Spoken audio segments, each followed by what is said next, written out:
21 August रोजी भारत बंदची हाक देण्यात आली होती।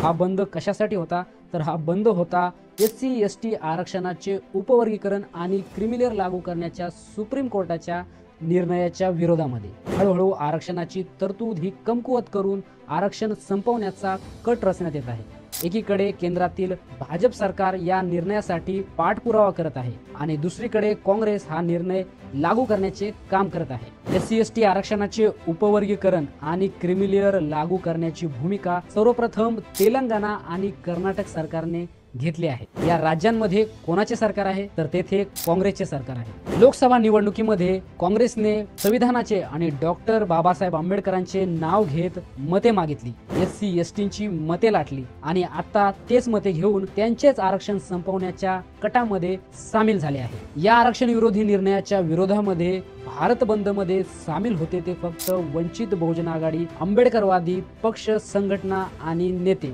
मात्र काँग्रेस यापासून नेहमीप्रमाणे गायब राहिली। काँग्रेसला फक्त दलित आणि आदिवासींचे मते पाहिजे असतात, पण जेव्हा दलित आणि आदिवासींचा प्रश्न येतो तेव्हा नेहमीप्रमाणे काँग्रेस मात्र गप्प राहते। SC/ST आरक्षणाच्या विरोधातील सुप्रीम कोर्टाच्या निर्णयाच्या विरोधामध्ये पूर्वीपासूनच ॲडव्होकेट प्रकाश आंबेडकर आणि वंचित बहुजन आघाडी ही ठामपणे उभी आहे। काँग्रेसने फक्त मते घेतली आणि गप्प राहिली। त्यामुळे आरक्षणाचे मारेकरी कोण आणि रक्षक कोण हे आता ओळखले पाहिजे।